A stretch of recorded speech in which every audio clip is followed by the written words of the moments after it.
In the spring of 1996, I stood in my kitchen holding a pot I'd burned black, and I couldn't remember putting it on the stove. I was 67 years old. My mother started exactly like that, a pot, then names, then my face. What I did that same night is the only reason I'm not in a memory ward today. And it started with the ugliest little book you've ever seen. My name is Vera. I'm 97. For 41 years, I kept the books at Harmon's Hardware on Main Street here in Chillicothe, Ohio. Every figure by hand. They bought me a calculator in 1985. I never took it out of the box. My husband Walter drove the delivery truck for the same store. We worked together, we rode home together, and every night he'd ask me the same thing. Did the books balance, Vera? And every night I'd say, to the penny. Walter died in March of 1996. His heart. And I want to be honest with you about what happened next, because I think some of you already know it. The slipping didn't start slow. It started the week after the funeral. I called the pharmacy and forgot why I called while the girl was still saying hello. I missed the electric payment. Me, 41 years of books balanced to the penny, and I missed a payment on my own house. And then the pot. I stood there holding that burned thing, and I saw my mother. She burned a pot in 1971. 2 years later, she couldn't find her words.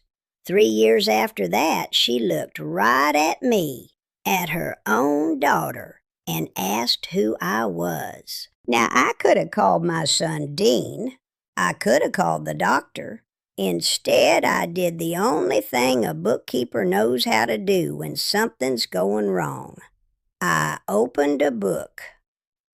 9 o'clock that same night, kitchen table. A green ledger from the hall closet, same kind I used at the store, and the silver pencil Walter gave me for my 40th birthday. And I closed the books on the day. 3 entries. That's all it is. First, what happened today? 5 lines. From memory, no peeking at anything. The pharmacy girl's name. What I ate. Who called. Second, tomorrow's plan. 3 lines. What has to happen and in what order. Third, the day's figures. Whatever money moved that day added up in my head. No calculator. Never a calculator. 10 minutes. Then I closed the book. That first entry took me half an hour, because first I had to write down what happened in March. I wrote, Walter died on the 9th. The books don't balance anymore. That's the only night I ever cried on a ledger. If you've lost somebody, and you felt your own mind wobble afterward, then you know that kitchen. Do me one small favor, and tap the like button so this finds whoever's sitting in it tonight. And subscribe. I'm 97, and I'm not done keeping records yet. Now here's the part that took me 20 years to understand. I thought I was keeping a diary. I wasn't. My own doctor told me what those 10 minutes were really doing inside my head. And it's the reason the order of the 3 things matters. Dr. Patel, he tests me every March. Count backwards from 100 by 7s, hold 5 words, give them back in 10 minutes. His nurse timed me once. I beat her count. She didn't care for that one bit. A few years ago, he sat me down. He said 3 things go first in an aging brain: memory, judgment, speed. Then he tapped my ledger and said, "Vera, this works all 3, every night. Writing your day from memory with the names, that's the memory lift. Planning tomorrow in order, that's judgment. Figures in your head, that's speed. The exact 3 things that go, and the book catches every one." He told me about the Bronx aging study. Doctors followed nearly 500 older folks for 20 years, and the ones who kept their minds working, reading, games, figures, came down with dementia far less than the ones who didn't. Not never, less. I'm not selling you a miracle. I'm telling you the brain is like the legs. Use it or lose the use of it, and do it in that order.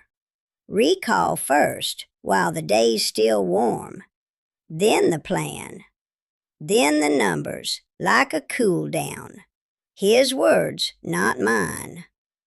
Now, if you're 45, 50 years old, and you think this video is for your mother, no, this one is yours. Maybe more than it's hers, because the slipping doesn't start at 70. It starts in your 40s. That's when you quit asking your brain to do anything at all. The phone remembers the names. The phone keeps the plan. The phone does the figures. I did sums by hand for 41 years. You haven't added 2 numbers in your head since high school. Whose brain do you think is getting the exercise? I started at 67, and I saved what I had. You start at 50. You're not saving, you're building. There's a difference, and the difference is everything. So that's what it does. Now I'll show you exactly how to do it tonight at your own table. But I have to warn you about the first week, because the first week is where almost everybody quits. My dean quit twice. Here's the whole thing. Any notebook, a pencil, a table, 9 o'clock, or whatever hour is yours, but the same hour every night. That part is not optional. 1. 5 lines about today. Memory only. Names. Not some lady. Her name. Not lunch. What you ate. If it won't come, sit there until it does. The sitting is the exercise. 2. 3 lines for tomorrow. What has to happen? Morning, afternoon, evening. 3. 1 sum in your head. What you spent today. The grocery bill before the register tells you. Write your answer down. Check it tomorrow if you like. No phone on the table. The phone waits in the other room. 10 minutes, close the book, done. Now, the first week. Night 1 feels fine. Night 3 feels pointless. You'll say nothing happened today. Why write it? Write it anyway. The nothing days are the hardest ones to recall, which makes them the best exercise you'll get. Night 5, you'll want to skip. So here's the trick. The book lives on the table, right where your supper goes. Not a shelf, not a drawer.